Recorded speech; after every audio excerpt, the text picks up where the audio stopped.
Welcome back to the Effective Leadership course. Today's topic is about the importance of knowing the stages of team development in leading high-performance teams.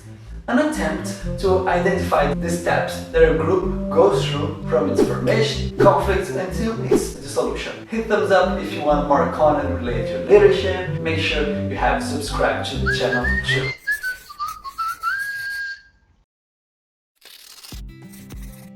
Hello there everyone! The Tuckman model was created in 1965 by Bruce Tuckman, and it was conceived in order to help project leaders on leading high-performance teams. He reviewed over 50 previous researches of theories on teamwork and synthesized in 5 steps. What he found is that the intensity and trust of relationships between people change the performance of the team.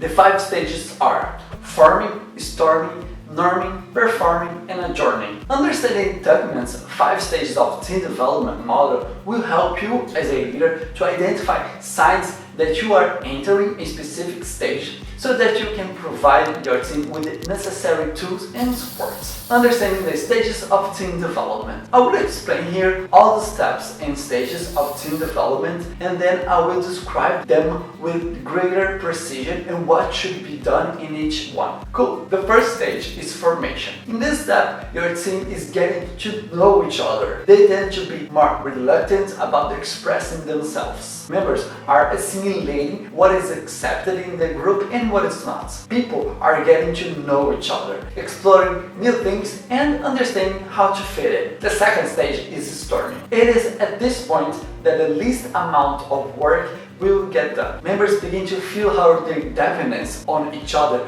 undermines their performance, since the group is not yet cohesive and intertwined. Hence the conflict, the hallmark of this stage and what makes leading high-performance teams so difficult. When teams start to work better. The third step of the stages of team development is norming. When the team begins to establish formal and better structured work rules. By the end of the storming phase, people on the team realize that they need to work towards a greater team cohesion. So the dependence still exists, but it starts to become more obvious and with clearer ideas and processes of how to work together. The fourth and penultimate stage is the performing stage. When the team already knows how to work with each other, the tendency to delegate tasks in a conscious way gets smaller. When compared to previous stages, and team members work in a more fluid way. In this stage, new ideas and process improvements predominate. The fifth and final step is adjourning, finishing the project and splitting up the team. At this point, there may be feedback, final learnings, and next steps. Before we get into how to accelerate teams' maturation process, I wanted to comment on the benefits of acting as a team. I will define some terms that will also help us in the next lesson, where we talk about the manager's challenges in leading high-performance teams. Let's draw the big picture here. It will be important to have some concepts as to which skills that make up a team are based on. Thus, focusing on team development really increases the organization's results, its effectiveness. Let's take a look at the first term, effectiveness. Efficacy is a person's ability or a competence to perform a certain task and produce a specific expected results. When expanded to the team level, it becomes group effectiveness, which is the group's ability to accomplish this task. The team's effectiveness is greater than the sum of individual efficacies. According to Bandura, Albert Bandura is a Canadian psychologist, professor of social psychology at Stanford University, and has produced several studies on the subject. He also studied the concept of agency and the individual's ability to act.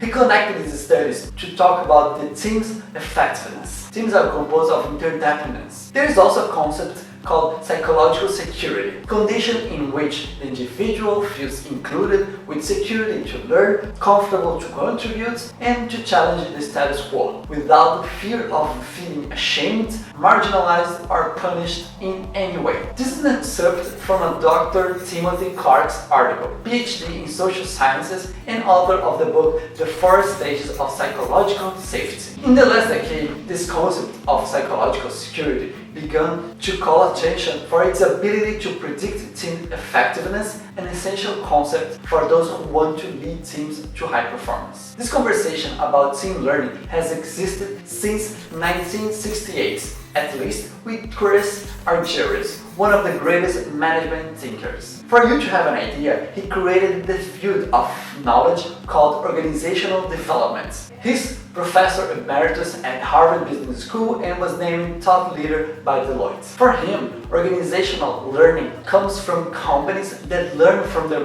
members. This learning happens when teams gain and share skills, knowledge and information about their work through interaction between their members. More on this theory in the book Groups at Work. This learning process also occurs through experimentation, communication, and reflection and coding. These three elements are interdependent and cannot be replaced. According to the study by Christina Gibson and Frick Vermeulen from the University of California, Irvine, and the London Business School. Can you spot the pattern here? Working on the interaction between members and this interdependent learning process is what causes teams to be more effective. This was a quick overview of the literature.